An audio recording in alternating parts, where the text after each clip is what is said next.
بسم اللہ الرحمن الرحیم رب اشرح لی صدری ویسر لی امری واحلل عقدۃ من لسانی یفقہوا قولی۔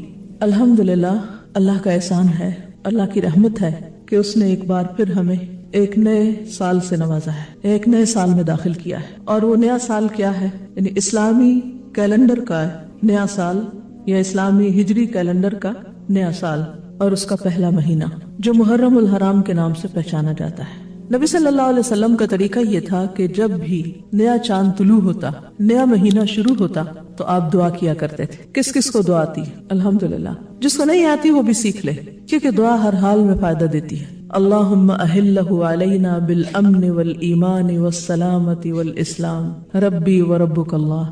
اے اللہ، تو اس چاند کو ہم پر امن، ایمان، سلامتی اور اسلام والا بنا دے۔ یعنی اس مہینے میں جو ہم داخل ہو رہے ہیں، تو اس نئے چاند کے طلوع کے ساتھ یا نئے مہینے کے آغاز پر یا نئے سال کے آغاز پر ہمیں کیا کچھ نصیب ہو؟ امن، پیس، ایمان، سلامتی، اسلام۔ اور پھر ساتھ ہی فرمایا کہ ربی و ربک اللہ، اے چاند میرا اور تیرا رب اللہ ہے، کیونکہ بہت سے لوگ چاند کو بھی خدا مانتے ہیں، لیکن اسلام نے کیا بتایا کہ خدا ایک ہے، رب ایک ہے، اللہ ایک ہے، معبود ایک ہے، اور باقی سارے اس کے عابد۔ آپ صلی اللہ علیہ وسلم یہ بھی فرمایا کرتے تھے، ہلال رشد و خیر، ہلال رشد و خیر۔ رشد یعنی ہدایت اور خیر یعنی بھلائی، یعنی ہدایت اور بھلائی والا چاند ہوئی ہے۔ تو ہم بھی اس مہینے کے آغاز پر اپنے لیے یہی دعا مانگتے ہیں، اور نئے سال کے آغاز پر بھی یہی دعا مانگتے ہیں کہ یا رب، تو ہمیں اس سال میں امن، ایمان، سلامتی، اسلام، رشد، خیر نصیب فرما۔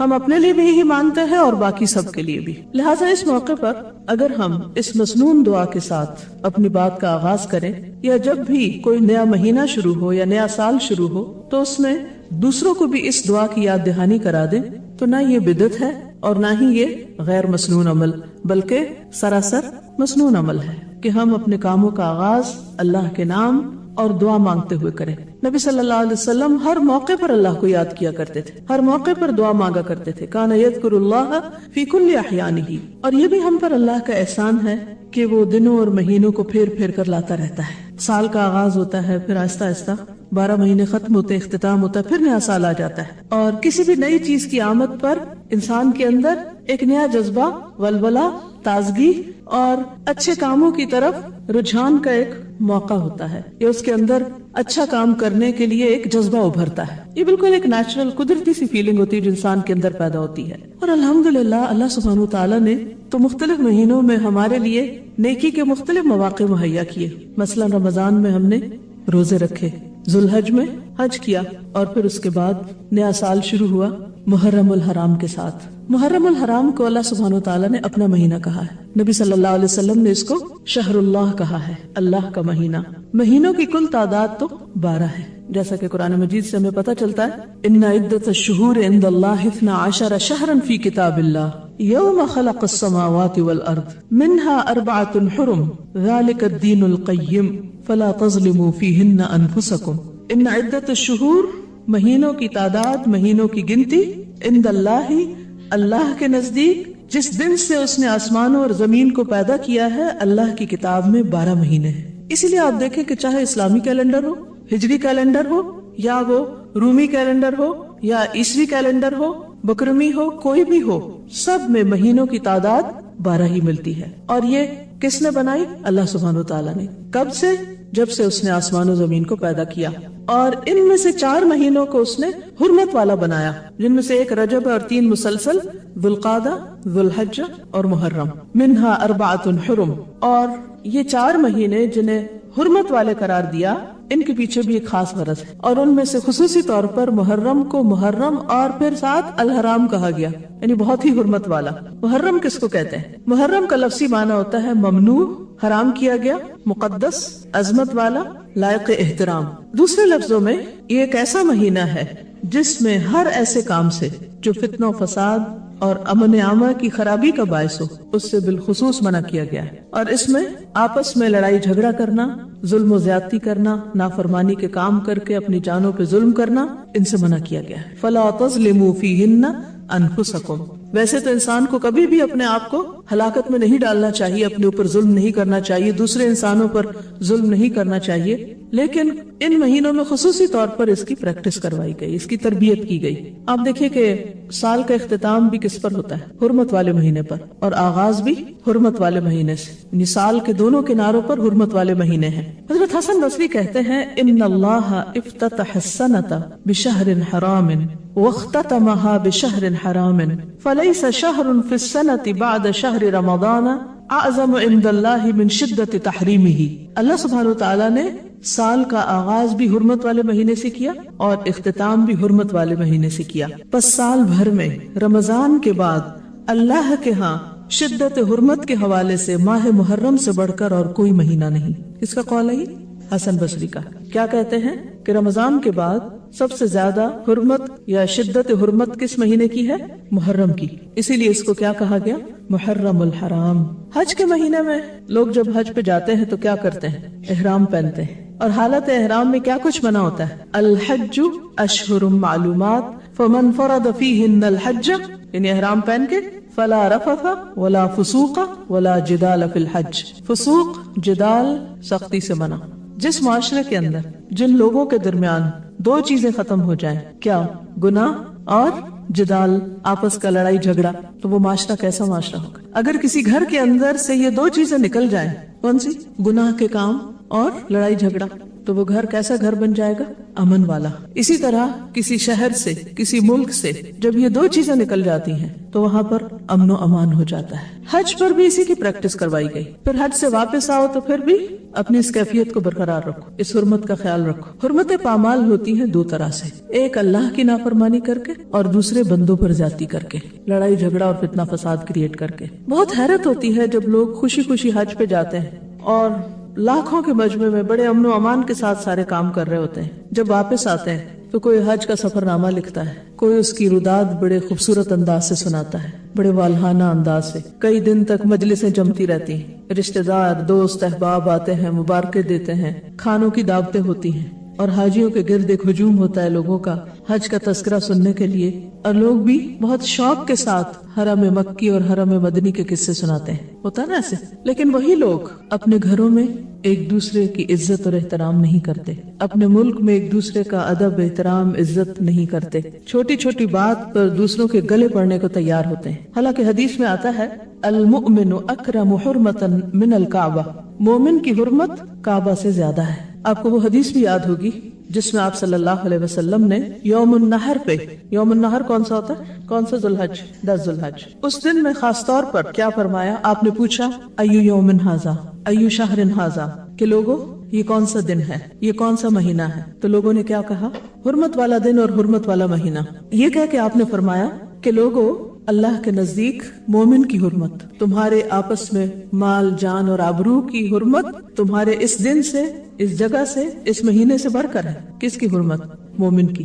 جب ہم کعبہ کا ذکر کرتے ہیں تو کیا کہتے ہیں؟ کعبہ شریف، اسی طرح حرم پاک۔ لیکن جب کسی مومن کا ذکر کرتے ہیں تو کس انداز میں کرتے ہیں؟ جب اس کو پکارتے ہیں، جب اس سے بات کرتے ہیں، جب اس سے معاملہ کرتے ہیں، پیٹھ پیچھے اس کا ذکر کرتے ہیں تو کس انداز میں کرتے ہیں؟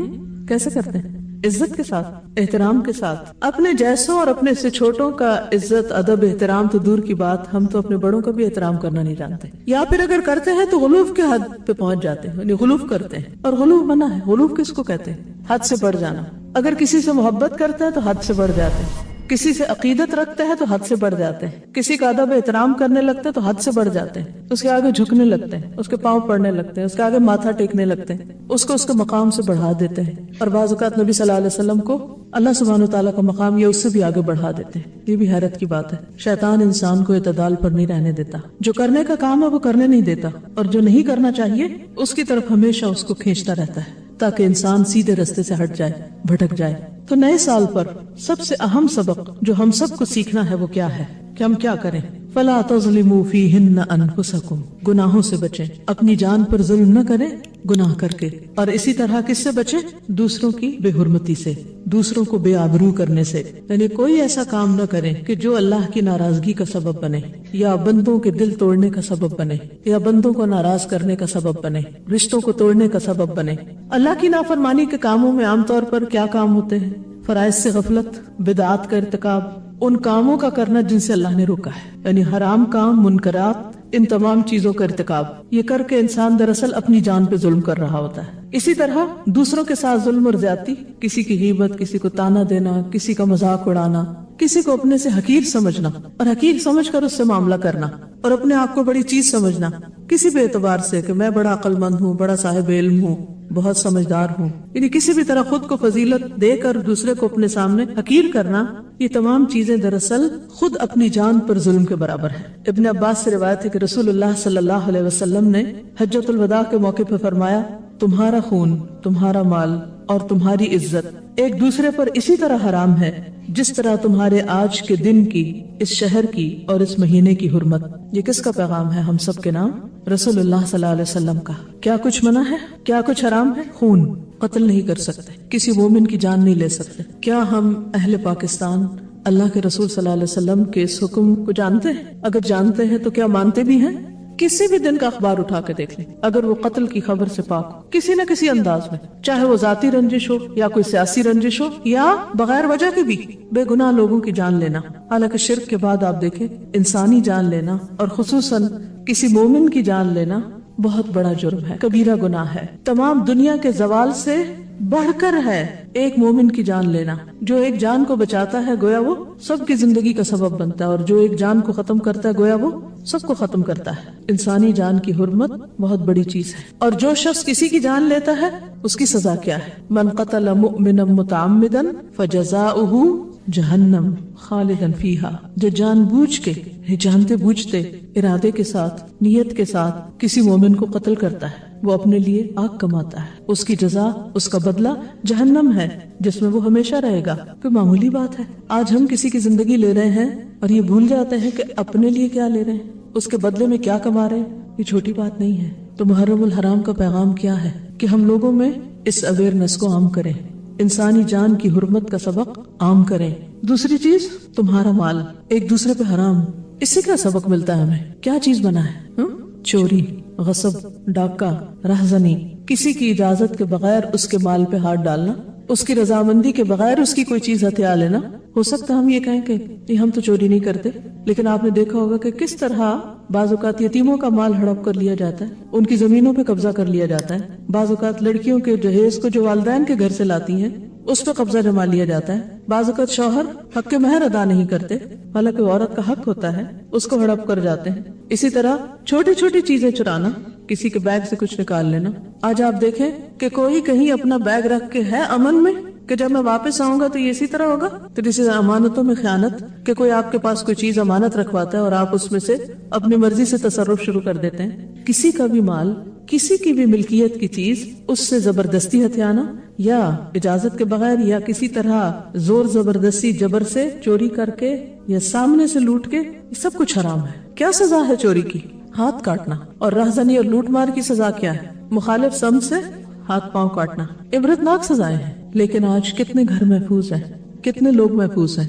اور یہ کون کر رہا ہے؟ کون کس کے در پہ ہے؟ مومن کے؟ چوری کر کے بھی اپنے آپ کو پھر ایماندار کہتے ہیں؟ ایمان تو رہتا ہی نہیں اس وقت جو بندہ چوری کر رہا ہوتا ہے، اور اگر وہ توبہ نہیں کرتا تو سخت پکڑ ہے۔ اور توبہ کب ہوتی ہے؟ چوری کا سامان گھر میں رکھ کے؟ نہیں، آپ چوری کی چیز اپنے پاس ہتھیائے رکھیں، چھپائے رکھیں، استعمال کریں، دوسرے کو نہ دے اور کہیں میری توبہ، اب حج کر آؤں گا تو توبہ ہو جائے گی میری۔ چور کی معافی کب ہوتی؟ جب وہ چوری کیا ہوا مال اس کے مالک کو واپس لوٹائے، کیونکہ حقوق العباد اسی وقت معاف ہوں گے جب بندے معاف کریں گے۔ تیسری چیز جیسے حرام قرار دیا گیا وہ کیا ہے؟ عزت۔ یہ کیسے پامال کی جاتی؟ کس طریقے سے؟ کیا کسی کی غیبت کرنا اس کی عزت پامال کرنا ہے؟